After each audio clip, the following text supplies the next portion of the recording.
चलिए तो स्टार्ट करते हैं आज की अपनी ये क्लासेस रिकॉर्डेड है। मैंने अभी एक क्लास 7 से लेकर 8 के बीच में लिया है, ये रिकॉर्ड हुई है क्लासेस। इसकी वीडियो मैं अभी अपलोड करके आप लोगों को लिंक प्रोवाइड कराऊंगा। और अब समय हो रहा है इस समय 8:30। ये भी क्लास की जो है वीडियो अपलोड होगी और इसमें कोई भी प्रॉब्लम नहीं आ रही वॉइस को लेकर। हाँ जी बताइए। हाँ बात कर रहे हैं सर, अभी बात करेंगे। तो ये जो है वीडियोज़ आप चाहो तो बाद में भी देख सकते हो। और ये जो आप पेपर देख रहे हैं दिसंबर 2006 का समाज कार्य का प्रश्न पत्र है।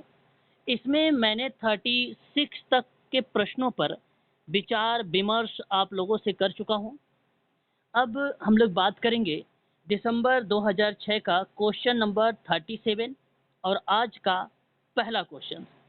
किसी व्यक्ति के कार्य का अनिवार्यतः तिरस्कार किए, ध्यान दीजिएगा, तिरस्कार किए बिना एक मानव मात्र के रूप में उसके सकारात्मक गुणों को मान्यता प्रदान करने को हम क्या कहेंगे? बड़ा अच्छा सवाल है।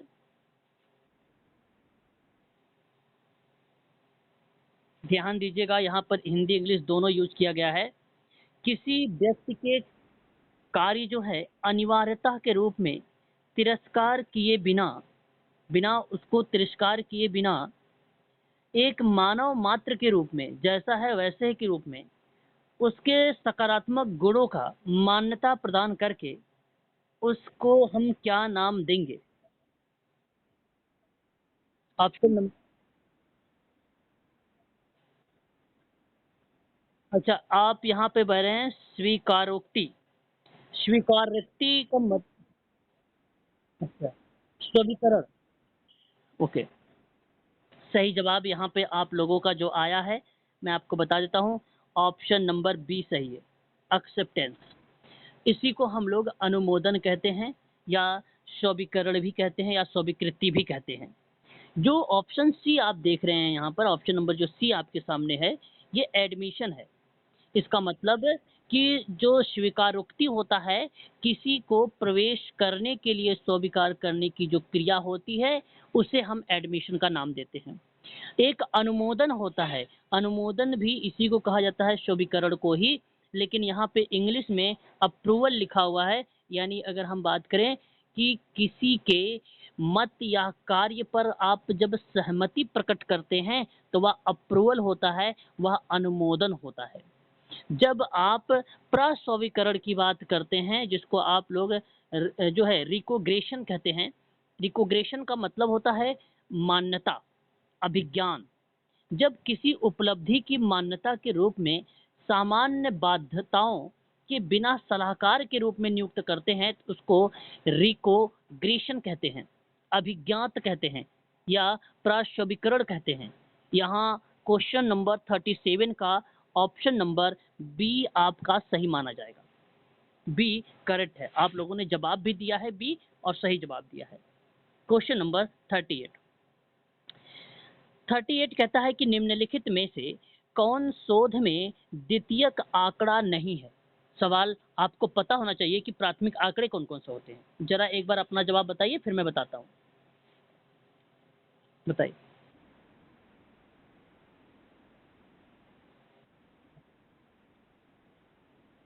ओके, उत्तर देने वाले ऑप्शन सी की तरफ आपने झुकाव किया है और ऑप्शन सी ही आपका यहाँ पे करेक्ट जवाब है। बढ़िया जवाब, ऑप्शन नंबर आपका सी करेक्ट है। अब मेरी बात को ध्यान से सुनिएगा। समाज कार्य के शोध में ना दो टाइप के आंकड़े होते हैं, एक होता है प्राथमिक और एक होता है द्वितीयक। प्राथमिक के अंतर्गत प्रत्यक्ष अवलोकन आता है, प्रश्नावली आती है, अनुसूची आता है, साक्षात्कार आता है, वैयक्तिक अध्ययन आता है, प्रक्षेपीय विधि आती है, समाज मिति विधि आती है। ये सब पार्ट प्राथमिक आंकड़े के अंतर्गत आते हैं। लेकिन जब हम बात करते हैं द्वितीयक के बारे में, द्वितीयक जो होता है दो भागों में होता है, उसको दो भागों में डिवाइड किया गया है। एक आता है व्यक्तिगत प्रलेख व्यक्तिगत प्रलेख और एक होता है आपका सार्वजनिक प्रलेख। जो व्यक्तिगत प्रलेख होता है उसमें जीवन इतिहास आता है, उसमें आत्मकथा आती है, डायरी आता है, पत्र आता है, संस्मरण आता है। ये व्यक्तिगत प्रलेख होते हैं। जब हम बात करते हैं सार्वजनिक प्रलेख के बारे में तो उसमें रिकॉर्ड आता है, रिपोर्ट आती है, सांख्यिकी आंकड़े आते हैं, अन्य सामग्री भी इसमें शामिल किए गए हैं, जैसे वेबसाइट। प्रश्न था हमारे सामने कि उत्तर देने वाला संग्रह सूचना की बात अगर मैं करता हूं तो यह आपका प्राथमिक आंकड़े का पार्ट बनता है, जो कि ऑप्शन नंबर आपका करेक्ट रहेगा सी। ये द्वितीयक आंकड़े नहीं है, ठीक है, ये द्वितीयक आंकड़ा नहीं है। जी सर।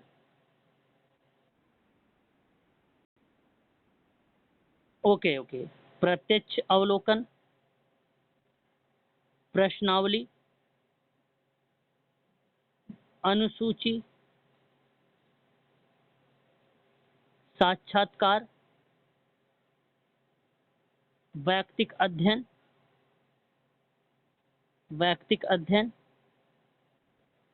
प्रक्षेपी और एक आता है समाज मिति।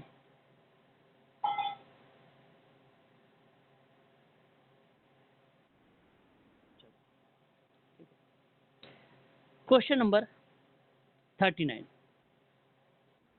प्रश्न है, national institute for empowerment of person with multiple disability किस स्थान पर अवस्थित है? जवाब आप लोग बताइए।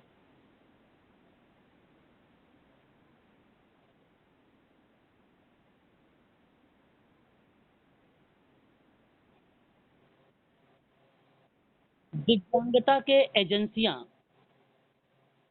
आपने नाम सुना होगा, मैंने आप लोगों से कई बार इसके बारे में जिक्र भी कर रखा हूं कि दिव्यांगता के फील्ड में वो कौन कौन सी एजेंसियां हैं।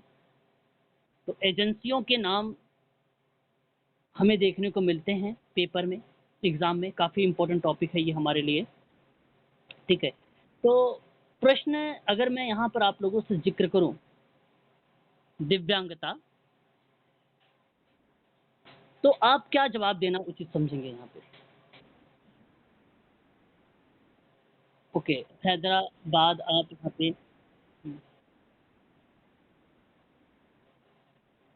ओके,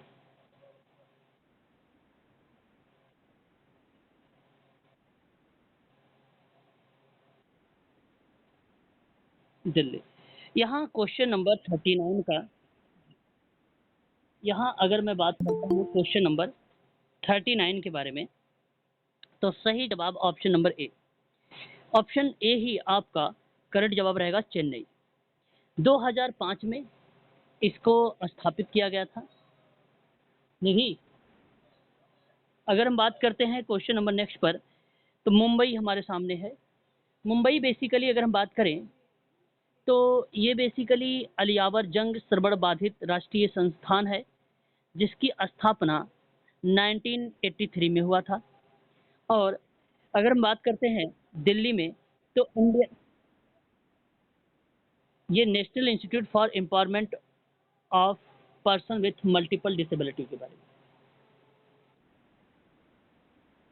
हाँ जी, ऑप्शन नंबर ए ही आपका करेक्ट जवाब है ना? ऑप्शन ए आपका करेक्ट जवाब है। क्लियर? बताइए, अभी भी डाउट हो रहा है क्या आप लोगों को? ओके ओके, ठीक है। अब दिल्ली का जो है वो Indian sign language research training centre है 2015 का। और एक दिल्ली में और है, Pandit Deendayal Upadhyay national institute for person with physical disability, जिसकी स्थापना 1976 में हुआ था, ठीक है, 1976 में हुआ था।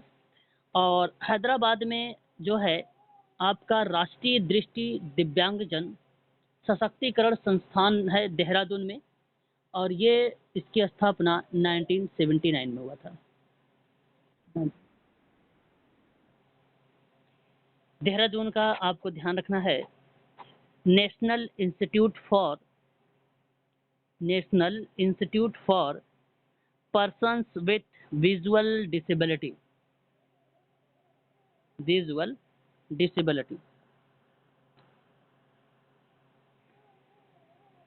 क्लियर?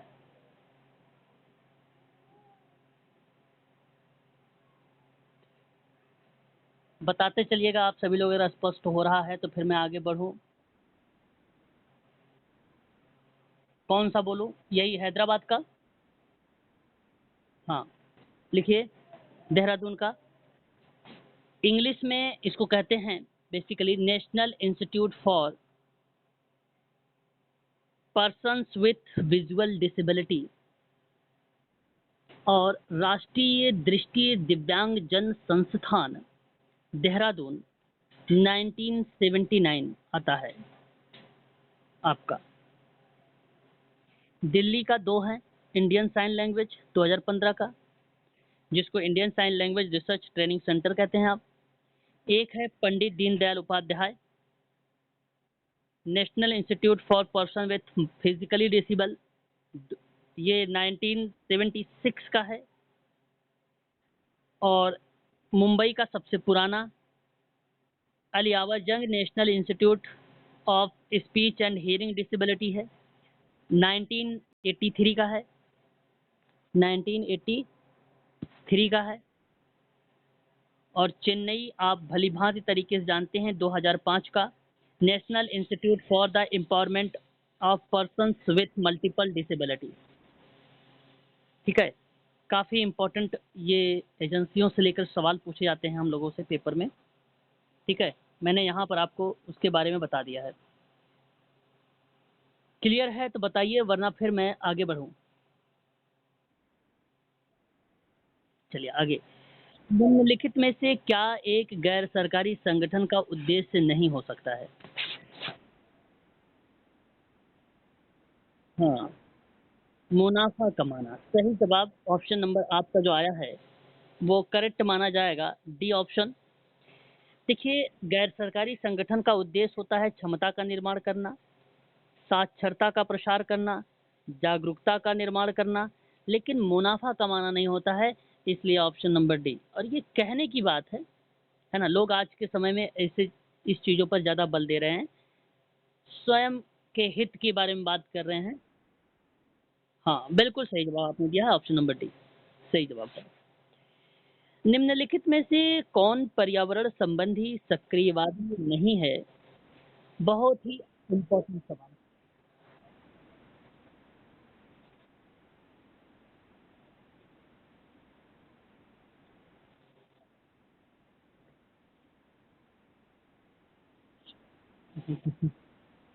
ठीक है, ठीक है। चलिए, अब मेरी बात को सुनिए, आप लोग म्यूट हो जाइए। यहाँ आप लोगों के जो विचार आए हैं, सभी लोगों के विचार जो है एमएस गोरे की तरफ आए हैं, और एमएस गोरे ही यहाँ पर करेक्ट जवाब हैं, क्योंकि इन्होंने some aspect of social development करके एक किताब लिखा था कम्युनिटी ऑर्गेनाइजेशन में, उनको रिप्रेजेंट करते हैं ये, इसलिए ऑप्शन डी करेक्ट होगा। प्रश्न है कि पर्यावरण संबंधी सक्रियवादी नहीं है, तो एमएस गोरे नहीं है, लेकिन पर्यावरणीय संबंधी सक्रियवादी में सुंदरलाल बहुगुणा का नाम आता है चिपको आंदोलन में, और मेघा पाटिकर का नाम आता है नर्मदा बचाओ आंदोलन में, जो 1989 में शुरू किया गया था। और वंदना शिवा की बात करते हैं तो नवदान्य आंदोलन है, जैविक कृषि उर्वरक बीज, दिल्ली में सन 1982 में चलाया गया था, और 1984 में यह आंदोलन जो है एनजीओ में बदल गया। किसमें बदल गया? एनजीओ में बदल गया। कब बदला? 1984 में। ठीक है, सही जवाब ऑप्शन नंबर डी आपका करेक्ट रहेगा।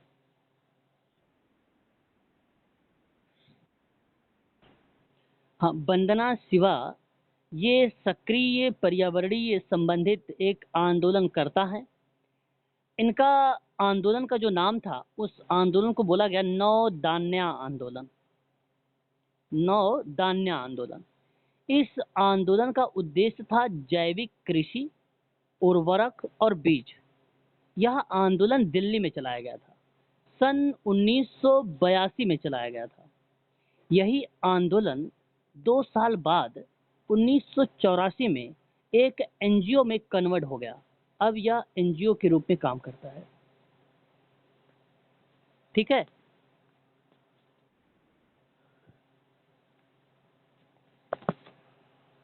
चलिए अगला क्वेश्चन लेते हैं। निम्नलिखित में से कौन समाज के कार्य का तकनीक नहीं है? जवाब बताइए आप लोग के सामने।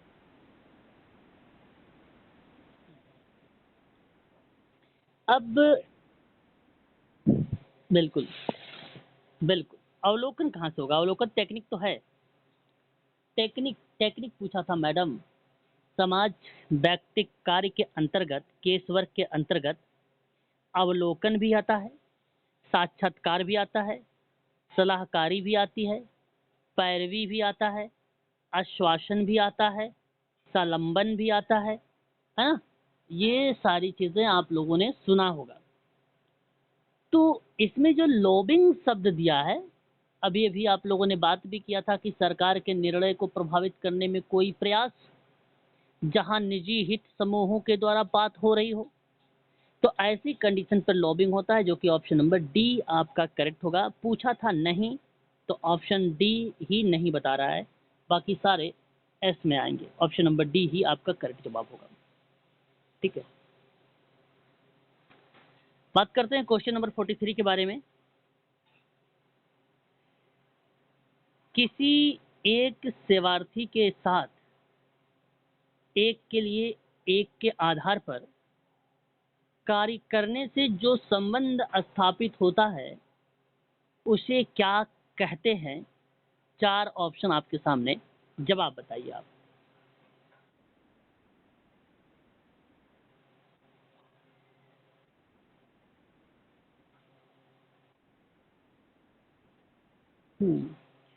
इसमें आप सभी लोगों ने बिल्कुल ऑप्शन सी करेक्ट होगा। देखिए, अ, सवाल सिंपल सा है, सवाल को समझिए। सवाल कहता है कि किसी एक सेवार्थी, अब आपको पता है, आप लोग जानते भी हैं इसके संबंध में, अगर मैं बात करूं आप लोगों से, तो सेवार्थी के साथ एक के लिए एक के आधार पर, एक के लिए एक के आधार पर कार्य करने से जो संबंध स्थापित होता है, वह सेवार्थी की मनोसामाजिक आवश्यकताओं की पूर्ति करने का सो उद्देश्य तरीका होता है ना? सो उद्देश्य तरीका होता है, जो कि ऑप्शन नंबर सी ही करेक्ट जवाब होगा। मैत्रीपूर्ण साहचर्य को अगर हम बात करते हैं, मैत्रीपूर्ण एक मित्रता जैसे शब्दों को रिप्रेजेंट करता है। साहचर्य एक एसोसिएट को रिलेट करता है, एक दूसरे के साथ जुड़कर कार्य करने के लिए। अनुबंधन एक चीज सट्टा, जैसे अगर मैं बात करूं, आपने एक नाम सुना होगा अनुबंधन। अनुबंधन, जैसे मैंने कहा, शास्त्रीय अनुबंधन का सिद्धांत। तो जो अनुबंधन का अर्थ होता है वो सटा हुआ होता है। अब सटा किस परिप्रेक्ष्य में, कि कोई कॉन्सेप्ट, जैसे मैं वहां पे सिखा रहा था, इवान पैट्रिक पावलोव का मैं ले रहा हूँ थ्योरी, अनुबंधन का सिद्धांत ले रहा हूँ, तो उसके सिद्धांत में जो धारणाएं होती हैं वो छिपी हुई होती हैं, तो उस परिप्रेक्ष्य में उसको सटा हुआ बोला जाता है ना? उसको सटा हुआ सॉरी, तो उसको सटा हुआ बोला जाता है, इसलिए उसको अनुबंधन के रूप में हम रिप्रेजेंट करते हैं। और सेवार्थी की सहानुभूति पूर्ण समझ, बात सही है कि अच्छा, ये सोशल वर्कर के अंतर्गत और क्लाइंट के अंतर्गत दोनों प्रक्रियाएं ये संचालित होनी चाहिए। परंतु प्रश्न यहाँ पर ये नहीं है कि किसी को दुख है वैसा दुख जैसा समझना। प्रश्न ये है कि सेवार्थी के साथ एक के लिए एक के आधार पर कार्य करना, तो वो सहानुभूति नहीं होता है। ठीक है, इसलिए आपका ना ही ए सही है, ना ही बी और ना ही डी, केवल और केवल ऑप्शन सी सही है आपका। ठीक है, आसान सा सवाल था, एक बच्चे ने मुझे मैत्रीपूर्ण साहचर्य बताया, इस वजह से मैंने इस प्रश्न की व्याख्या किया है, नहीं तो बहुत ही सरल जवाब था इसका। बात करते हैं निम्नलिखित में से कौन भारत में कल्याण राज्य का प्रधान आधार है। 4 ऑप्शन आपके सामने। यहाँ आपने जो जवाब दिया है DPSP, डायरेक्टिव प्रिंसिपल, अगर हम बात करें स्टेट पॉलिसी है ये, तो राज्य नीति के निर्देशात्मक सिद्धांत के अंतर्गत कल्याण राज्य की प्रधान के आधार या उसके कॉन्सेप्ट के बारे में भारत में जिक्र किया गया है, जो कि ऑप्शन नंबर बी ही आपका करेक्ट जवाब होगा। मौलिक अधिकार नहीं रिप्रेजेंट होता है, न्यायिक स्वतंत्रता भी नहीं रिप्रेजेंट होती है, लोक हित के मुकदमे भी नहीं यहाँ पर रिप्रेजेंट होते हैं, केवल और केवल कल्याण राज्य। आपको मैंने पहले भी बता चुका हूँ, अनुच्छेद 39 किस में आता है, डीपीएसपी में तो आता है। अनुच्छेद 39 लिखा होता तो शायद आप इस प्रश्न को आसानी से कर लेते हैं, लेकिन टफ बनाना था इसलिए 39 को मेंशन नहीं किया गया, और ऑप्शन नंबर आपका बी करेक्ट है। क्वेश्चन नंबर 45, निम्नलिखित लेखकों में से किसने सामाजिक समूहकारी के क्षेत्र में अत्यधिक योगदान दिया। बात ध्यान रखेंगे, प्रश्न ध्यान रखेंगे।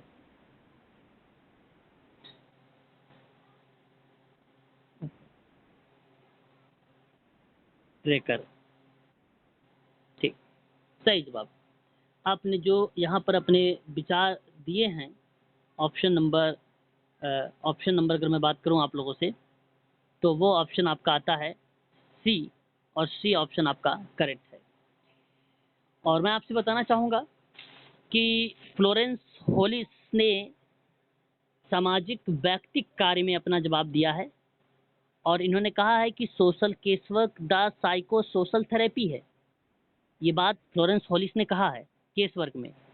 यहाँ तक कि व्यक्तिक समाज कार्य को फ्लोरेंस होलिस ने प्रत्यक्ष और अप्रत्यक्ष जैसी अवधारणा के बारे में भी बताया है। फ्लोरेंस होलिस ने, आपने एक और नाम सुना होगा फ्लोरेंस होलिस का, पर्सन इन सिचुएशन, व्यक्ति की स्थिति के बारे में भी फ्लोरेंस होलिस की भूमिका आती है। 3 अवधारणाएं इंपॉर्टेंट है फ्लोरेंस होलिस से। जब बात हम लोग करते हैं मुर्रे जी रोज के बारे में, मुर्रे जी रोज कम्युनिटी ऑर्गेनाइजेशन में इनकी भूमिका आती है। साथ ही साथ इन्होंने स्थानीय विकास, सामुदायिक नियोजन और सामाजिक क्रिया जैसी कॉन्सेप्ट को लेकर सामुदायिक संगठन में मॉडल को बताया था। ठीक है, ये बात आप ध्यान रखेंगे। यहाँ बात है रोथमैन की, सॉरी पर्लमैन की। पर्लमैन के बारे में बात अगर हम करें, तो मैंने कल की क्लासेस में इनके बारे में कई कॉन्सेप्ट बता दिया था। सोशल केसवर्क में निदान के प्रकार पे बात करते हैं, सोशल प्रॉब्लम सॉल्विंग के बारे में बात करते हैं 1957 में, और साथ ही साथ अगर मैं आपसे बात करूं तो 4 पीस के बारे में भी जिक्र करते हैं। रिलेशनशिप के बारे में इनकी भूमिका हमें देखने को मिलती है एच पर्लमैन के। तो विभिन्न प्रकार की अवधारणाएं जो है इनके द्वारा दी गई है। इसका सही जवाब ऑप्शन नंबर अगर हम बात करेंगे तो वह आपका सी करेक्ट होगा।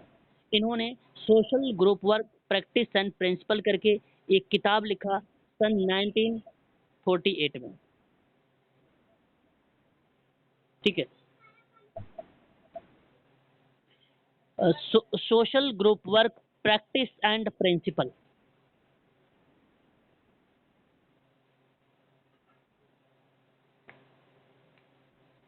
Clear, okay. अगला सवाल, मानव व्यक्तित्व के बारे में मनोविश्लेषणात्मक सिद्धांत किसने प्रतिपादित किया है?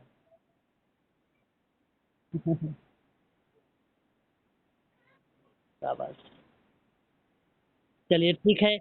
किसी बच्चे ने यहाँ पे स्किनर का जवाब दे दिया है, फिर भी मैं यहाँ पे स्पष्ट कर दूं उनको कि बीएफ स्किनर, आपको ध्यान रखना है ma'am, OCT operant conditioning theory, इसको हिंदी में कहते हैं सक्रिय अनुबंधन का सिद्धांत, ठीक है।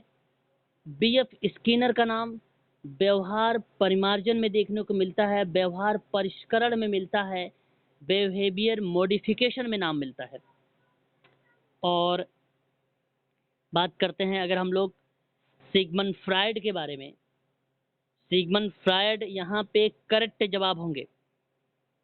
मनोविश्लेषणात्मक थ्योरी सिगमंड फ्रायड की है। यहाँ ओडिपस और इलेक्ट्रा ग्रंथि पाई जाती है। फ्रायड की तरह ही अचेतन के महत्व के बारे में अगर कोई बताया है तो कार्ल जुंग ने बताया है, ठीक है। विश्लेषणात्मक मनोविज्ञान की स्थापना अगर किसी ने किया है तो कार्ल जुंग ने किया है। कार्ल जुंग ने बहिर्मुखता, जी, कार्ल जुंग ने विश्लेषणात्मक मनोविज्ञान की स्थापना की है, विश्लेषणात्मक मनोविज्ञान की स्थापना की है। और इन्होंने व्यक्तित्व के दो भागों में डिवाइड किया, एक का नाम रखा बहिर्मुखता और एक का नाम रखा अंतर्मुखता। किसी किसी किताब में कार्ल जुंग का तीसरा भी मिलता है, उभयमुखता भी, परंतु बहिर्मुखता अंतर्मुखता बहुत इंपॉर्टेंट शब्द है, यह आप ध्यान रखेंगे, ठीक है। और अल्फ्रेड एडलर की बात करें, व्यक्तित्व के सिद्धांत में इनका नाम आता है।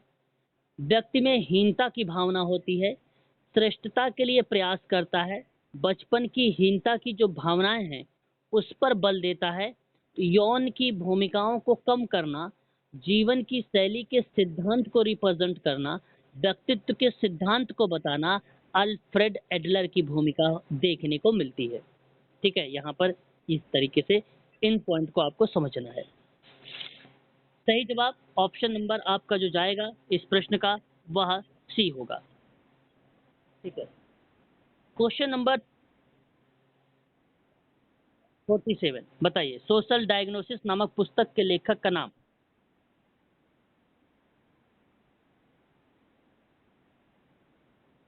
चलिए, आप सभी लोगों ने यहाँ पे जो जवाब दिया है ऑप्शन नंबर सी की तरफ, सही जवाब है ऑप्शन नंबर सी, गलत नहीं है। आप सभी बच्चों का जवाब ऑप्शन आपका करेक्ट माना जाएगा, सी वाला ही, ठीक है। ऑप्शन सी आपका सही है।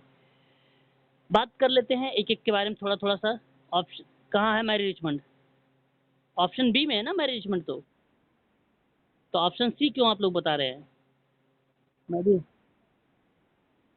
अच्छा अच्छा, चलो ठीक है, तो ऑप्शन बी करेक्ट हो जाएगा, ऑप्शन बी मैरी रिचमंड है। अब मेरी बात को सुनिए, मुर्री रॉस का नाम आता है कम्युनिटी ऑर्गेनाइजेशन में, मैंने अभी भी पढ़ाया है आपको, थ्योरी प्रिंसिपल एंड प्रैक्टिस करके किताब इन्होंने मेंशन किया था, और मॉडल के रूप में भी इनका नाम हमें देखने को मिल जाता है मुर्री रॉस के बारे में। बात करते हैं हम लोग फ्रेडलैंडर के बारे में, काफ़ी इम्पोर्टेंट पर्सन है ये। वाल्टर एंड्रास फ्रेडलैंडर कहते हैं कि समाज कार्य एक कला और विज्ञान दोनों है।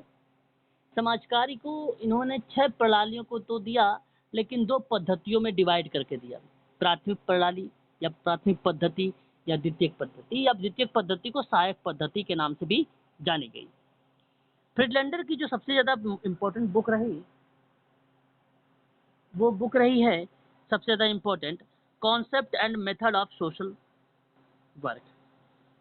फ्रेडलैंडर की concept and method of social work काफ़ी फेमस किताब रही है। इस किताब से पेपर में सवाल पूछे जाते हैं। एक किताब अगर हम बात करें हेलन पर्लमैन के बारे में, हेलन पर्लमैन के बारे में, समस्या समाधान का उपागम है, ये मैंने आप लोगों से कई बार भी इसके बारे में, सोशल केस वर्क में इनका नाम आता है, तो मैंने कई बार इनके बारे में बता चुका हूँ, कोई दिक्कत नहीं है। आगे बढ़ेंगे, एक अगला सवाल लेंगे। लोगों की आवश्यकताएं आरोह क्रम में सामने आती हैं। अच्छा अच्छा अच्छा, समझ में आ गया। लोगों की आवश्यकताएं जो है आरोही क्रम में सामने आती है, यह विचार किस विद्वान के द्वारा प्रतिपादित किया गया है?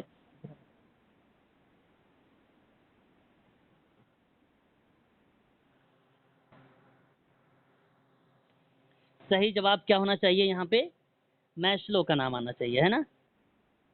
हाँ, यहाँ सही जवाब ऑप्शन नंबर आपका सी करेक्ट होगा। मैं आपको बताना चाहूँगा मैंने आपसे अभी हाल ही में 1954 में एक किताब के बारे में ज़िक्र किया था, जहाँ पे मोटिवेशन करके किताब पर इन्होंने ज़िक्र किया और एक पिरामिड इन्होंने मेंशन किया।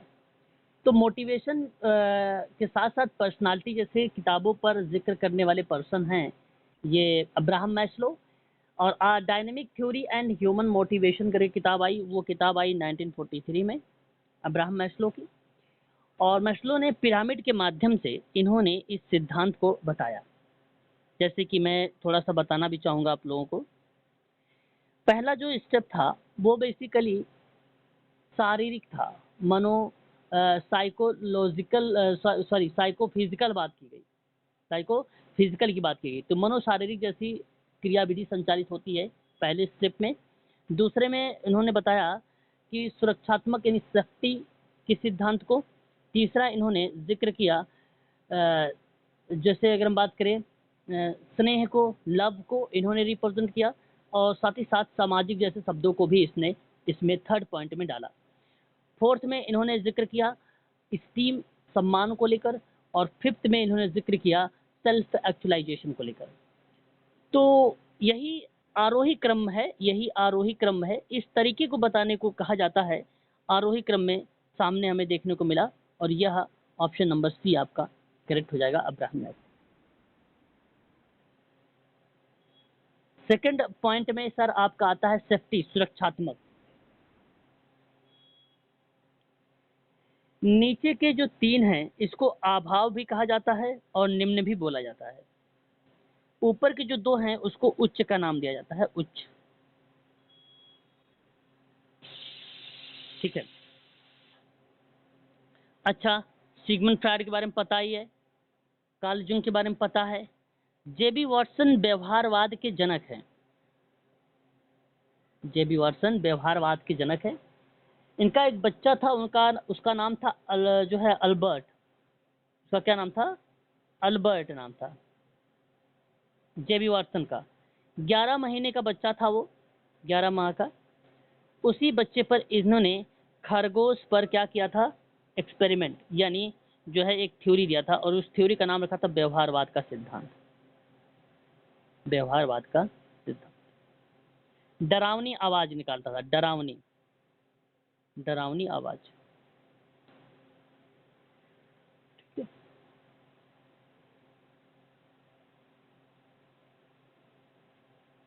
किसने कहा है कि बच्चा कोरा कागज होता है, आप जैसा देंगे मैं उस जैसा आप कहेंगे मैं वैसा आपको बना दूंगा, उस बच्चे को बना दूंगा। यह कथन किस व्यक्ति का है बताइए? जेबी वॉटसन का। जेबी वॉटसन का स्टेटमेंट है ना? बच्चा एक कोरा कागज होता है, अभिभावक जिस तरीके से कहेंगे बच्चे को बनाने के लिए उस तरीके से बना देंगे, ये जेबी वॉटसन उनका कहना था। ये ऑप्शन आपका इस प्रश्न का सी वाला ऑप्शन करेक्ट होगा। सी ऑप्शन करेक्ट होगा यहाँ पे third. Question number 49, mean mode median निम्नलिखित में से क्या है?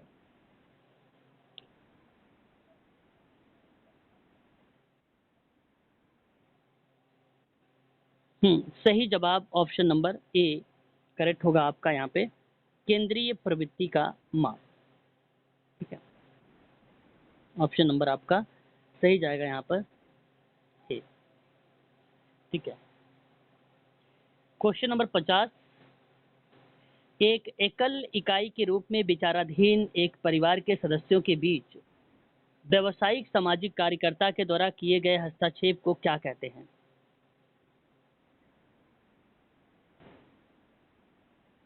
बिल्कुल, व्यक्तिगत उपचार होता है। एक एकल इकाई पूछा है और एकल इकाई का मतलब ये होता है कि हम केस वर्क पर ही बात करेंगे और परिवार के सदस्यों के बीच अगर बात हो रही तो इसका मतलब ये नहीं कि ग्रुप वर्क हो रहा है, ये केस वर्क का ही पार्ट है ना? केस वर्क का ही पार्ट है। तो इसका जो सही जवाब होगा वह ऑप्शन नंबर आपका जाएगा सी। ठीक है, ऑप्शन नंबर सी। अब यहाँ पर आपका जो है 2000 6 का प्रश्न पत्र जो है वो सॉल्व हो चुका है। ठीक है, आपका जो है प्रश्न पत्र यहाँ पे सॉल्व हो चुका है। हाँ, अगर अब आप लोगों को कोई डाउट वगैरह है तो आप हमसे डाउट पूछिए, मैं आपके डाउट को यहाँ पे क्लियर करना चाहूँगा। ठीक है, अभी पेपर आपका समाप्त हो गया। अभी मैं आपको एक दो तीन बातें बताता हूँ, ध्यान से सुन लीजिए। कल से आप सबकी जो क्लासेस हैं अपने नियमित समय पर जैसे चलती हैं, जैसे 7 से 8 चलेगी एक क्लास। यहाँ कल हम लोग यूके प्लस में यूएसए के बारे में और इंडिया के बारे में हिस्ट्री को देखेंगे कल की क्लास में 7 to 8 वाले में। ठीक है, और फिर उसके बाद अगर हम बात करें तो 8:30 वाली क्लास में, है ना, भारत ने कौन कौन सी जो है योजनाएं नीतियां वगैरह बनाई हैं, भारत में बनाई गई हैं सरकारी गवर्नमेंट वाली सर्विसेज, कौन कौन सी सेवाएं हैं, उन पर बात करेंगे 8:30 बजे वाली क्लास में, क्योंकि वो सर्विसेज से। हाँ हाँ, कल उत्तराखंड की दूसरा यूनिट है, तो सर्विसेज दूसरे यूनिट में दी गई हैं, क्योंकि उत्तराखंड में भारत में जो सर्विसेज को लेकर प्रश्न पूछा जाता है ना, इसलिए आपको कल 8:30 वाली भी ये ज्वाइन करना है। जो एक क्लास आपकी मॉर्निंग में होती है एमपीपीएससी वाले जो बच्चे हैं 6:30 AM पर, अब उनका चलेगा प्रैक्टिस। अब उनका प्रैक्टिस चलेगी, क्योंकि यूनिट 3 जो है फिनिश हो चुका है आज, है ना, तो अब उनकी जो है प्रैक्टिस रहेगी। और क्लास समय पर रहेगा कल आप लोगों का। और जैसे ही क्लास क्लास के पहले ही मैं आप लोगों को पीडीएफ भी भेज दूंगा। ठीक है, टेलीग्राम पर। टेलीग्राम पर जो बच्चे ज्वाइन नहीं हैं वो लोग मुझे टेलीग्राम पर पर्सनली मैसेज करके भेजें, हाय लिखें और अपना नाम लिख दीजिए, और उसके बाद आप कौन से कॉम्पिटिटिव एग्जाम की तैयारी कर रहे हैं, जैसे यूजीसी में कर रहे हैं, तब भी मैं समझ पाऊंगा कि यूजीसी में आपको जोड़ना है मुझे, तो आप यूजीसी लिखें। मैं फिर आपको नाम जो है यूजीसी वाले ग्रुप में आपको ज्वाइन कर दूंगा। आप अगर उत्तराखंड से हैं तो उत्तराखंड वाला करिएगा, तब मैं आपको उत्तराखंड के ग्रुप में आपको ज्वाइन कर दूंगा। अगर आप ज्वाइन नहीं हो पाए हैं तो ऐसा करिए। ठीक है, आपको वहां पर कंटेंट मिलेंगे। देखो, वीडियो का प्लेलिस्ट, पीडीएफ, मॉक टेस्ट, ये सारी चीजें आपको टेलीग्राम पर ही दी जाएंगी एक साथ में। और एक एक दिन की जो मिलती है वो आपको व्हाट्सएप ग्रुप में मिलता रहेगा। व्हाट्सएप ग्रुप में आप लोगों को एक एक दिन का मिलता रहेगा आप लोगों को। ठीक है, क्लियर। और जो क्वेश्चन की मैंने पैटर्न बनाया है 2004 से लेकर 2011 तक का पार्ट 1 है, 2012 से लेकर 2020 तक का पार्ट दूसरा है, 2020 से लेकर 2021 तक का है ये। 2021, 20 और 21 दो ही पेपर हैं, ये पार्ट 3 है। और 22-23 आपका पार्ट 4 है। ठीक है, पार्ट 4 है। और अभी एक और मैंने पीडीएफ बना दिया है, वो भी 200 क्वेश्चंस है। ठीक है, आरपीएससी का, आरपीएससी का। ठीक है, 200 क्वेश्चन है आरपीएससी का, ये भी मैं आपको प्रोवाइड करा दूंगा। ठीक है, इसमें आरपीएससी में आपको नीचे आंसर मिल जाएंगे। अच्छा, ऐसा नहीं कि यूजीसी में नहीं मिलेंगे, मिल जाएंगे। और ये इसके बारे में मैं कल आप लोगों से बात करूंगा, सॉल्व किया जाए या अनसॉल्व पेपर रखा जाए, ये आप ही लोगों के द्वारा बताए जाएंगे, है ना, आप ही लोगों के द्वारा बताए जाएंगे। ठीक है, शायद त्रिपाठी जी कह रहे थे कि सर अनसॉल्व ही रखिए, है ना। त्रिपाठी जी हो, और भी बच्चे हैं, चलिए अच्छा। हाँ, और कोई डाउट वगैरह है तो पूछ लीजिए। अब आज की क्लास यहीं पे रखेंगे, क्वेश्चन वगैरह। ठीक है। हम्म। नहीं, अभी आपका यूनिट, अगर हम फर्स्ट की बात करते हैं, क्या क्या हुआ है यूजीसी नेट में। समाज कार्य की बेसिक अवधारणा, परिभाषा, क्षेत्र हो चुका है, प्रक्रिया, लक्ष्य, उद्देश्य हो चुका है। ठीक है, साथ ही साथ जो 19वीं और 20वीं शताब्दी में जो सामाजिक सुधारक रहे हैं ये हो चुका है। 2 क्लासेस मैंने दे चुका हूँ इतिहास पर, एक लास्ट क्लास है इतिहास पर, ये इसके बाद आपका समाप्त हो जाएगा। फिर व्यवसाय समाज कार्य के बारे में हम लोग बातचीत करेंगे, है ना। ठीक है, उत्तराखंड का यूनिट नंबर 1 कवर हो चुका है। उत्तराखंड का यूनिट नंबर 1 पूरा डन। और एमपीपीएससी का यूनिट नंबर 3 तक डन हो चुका है। यूनिट 4 आपका स्टार्ट हो जाएगा 2-3 दिन बाद।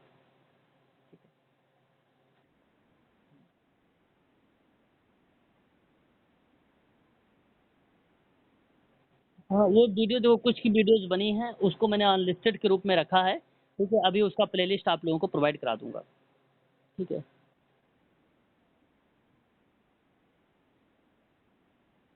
जी सर, क्या चीज़? ओके, एमपी सेट देखो, एमपी सेट की बात कर रहे हैं आप, ठीक है।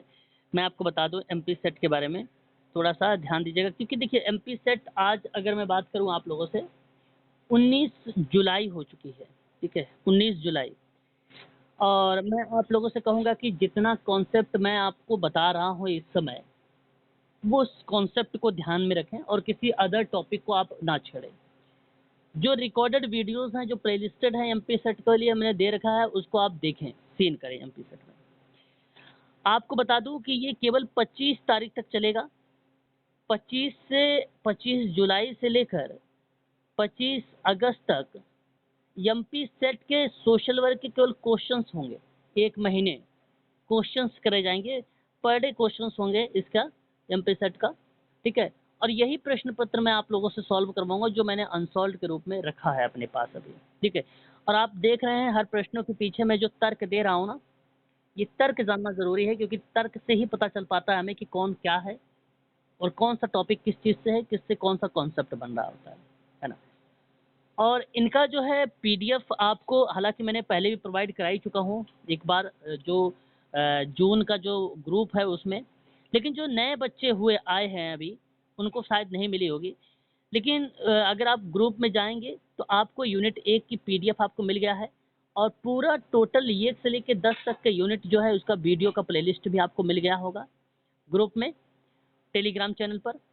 यूनिट नंबर 2 और यूनिट नंबर 3 और 4 और 5 की पीडीएफ आज जो है एमपी सेट के ग्रुप में पहुंच जाएगी, ठीक है? ये 4 यूनिट की पीडीएफ टेलीग्राम पर आज आपको नाइट में ये भेज दिया जाएगा 12 बजे के आसपास में, ठीक है? ठीक है? और प्रैक्टिस आप लोग वहाँ पे करिए। जो अभी क्लासेस है चल रही है यूजीसी नेट वाली, ये 1 घंटा क्लासेस आप लोग कभी छोड़े ना एमपी सेट के स्टूडेंट, ठीक है? करें क्योंकि समय कम है, प्रैक्टिस करेंगे, जितना ज़्यादा प्रैक्टिस, जितनी ज़्यादा चीज़ें पढ़ेंगे, जो मैंने आपको बताया है, शॉर्ट नोट्स आप लोगों ने बनाया होगा, उसको आप लोग ज़रूर पढ़ें, उसको देखें आप अच्छे से, उसे आप लोग अच्छे से देखें, है ना?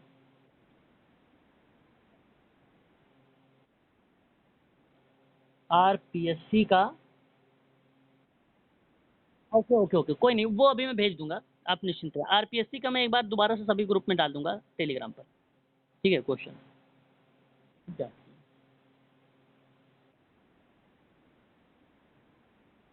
हाँ, पेपर अब आपके जो हैं आप नहीं, सुबह वाले में नहीं चल रहे थे, 2 क्लासेस में चल रहे हैं, जैसे कि अभी मैं बताया आपको। लेकिन अब इसको अब कल से प्रैक्टिस नहीं होगी, कल से अब थोड़ा-सा आपकी क्लासेस चलेंगी। ये 2-3 से 3-4 दिन से मैं चला रहा हूँ। 2-3 रीज़न है, एक तो टेक्निकल इश्यूज़ के कारण, दूसरी ये कि हमने यूनिट कवर भी कर लिया था, हमने बताया भी था कि हम क्वेश्चंस करेंगे हम लोग, ठीक है? हमने पहले भी बोल रखा था, ठीक है? इस वजह से हो रहा है। अब आपका यहाँ पे क्वेश्चंस का पैटर्न बंद है, अब टॉपिक करेंगे हम लोग। आज मैंने जो है 2-3 पीडीएफ बनाया है आप लोगों को, अभी सेंड करूँगा। ऑलरेडी मैंने अभी सेंड किया नहीं है आप लोगों को, अभी मैं आप लोगों को सेंड भी कर दूँगा। इतिहास पे पीडीएफ बनाई गई है सारी की सारी, वो भी।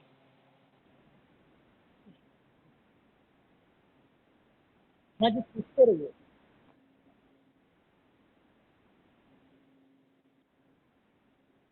पूछिए।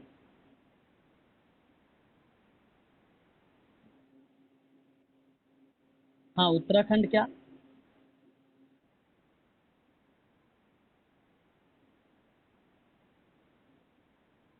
टेलीग्राम पर आप हैं?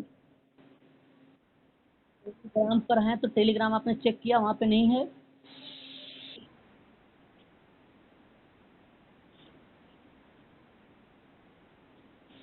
सारा फर्स्ट यूनिट का है, सारा फर्स्ट यूनिट का है। ठीक है, भेज दीजिएगा।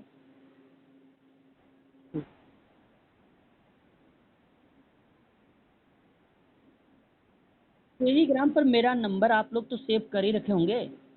और अगर नहीं, हाँ, अगर वहाँ पे अगर नहीं भी सेव कर रखे हैं तो मेरा बिना नंबर से कैसे निकलेगा? मेरा चैनल थोड़ी है मैंने मेरे नाम का, मेरे नंबर का तो भाई वही आएगा।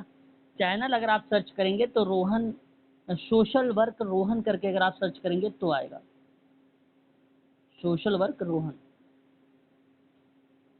है ना?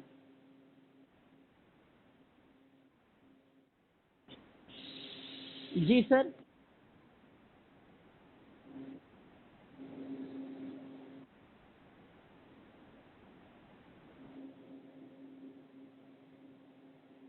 टाइमिंग और डेट किस चीज़ की बात कर रहे हैं सर? आपकी आवाज़ स्पष्ट नहीं आ पा रही है। तो टाइमिंग, वो तो मैं डाल तो रहा हूँ, टाइमिंग तो डाल ही रहा हूँ सर। टाइमिंग, रिकॉर्डिंग, डेट डाल रहा हूँ। अभी बेसिकली हम कल प्रैक्टिस कर रहे हैं, प्रैक्टिस में नहीं डाल रहे हैं। बाकी क्लासेस में डालते हैं, प्रैक्टिस में नहीं डालते हैं। टॉपिक में सारा टाइमिंग डालते हैं और डेट डालता हूँ। हर वीडियोस में डाल रखा हूँ मैं। वो प्राइवेट हैं, आपको नहीं दिख रही होंगी। आप प्लेलिस्ट से जाएंगे तब मिलेगी आपको, वहां से जाएंगे आपको तब मिलेगी टाइमिंग डेट वाली वीडियोस। प्लेलिस्ट है ना, वो प्लेलिस्टेड में अनलिस्टेड है वीडियो, है ना? हाँ।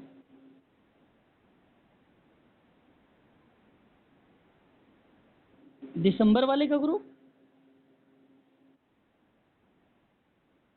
हाँ, दिसंबर में वो मिलेगा नहीं मैम, वो प्राइवेट हैं। प्राइवेट समझते क्यों नहीं हो? प्राइवेट का मतलब वो शो नहीं होगा, पब्लिक में। हाँ, तो अच्छा अच्छा, यूजीसी नेट दिसंबर 2023। हाँ,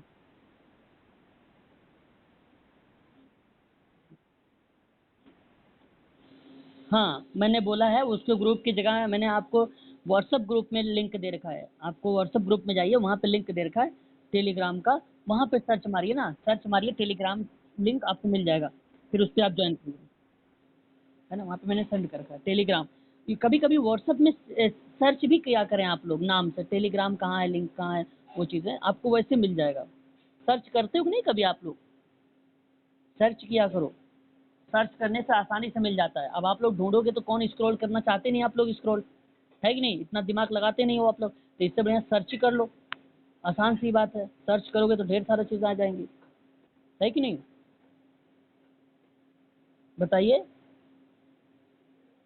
कविता मैम आप मुझे मैसेज कीजिए। नेहा चंद, अच्छा जी, ठीक है। कविता मैम मैसेज करिए उन्हें। For medical social officer. चलिए बताइए। ये आपको नहीं, मैं बता, वो कोई बच्चा है दूसरा। ठीक है, चलिए आज के लिए बस इतना ही। बताएं। चलो ठीक है, फिर उसके बाद जो है हम लोग क्लास कल करेंगे टाइम पे, ठीक है ना?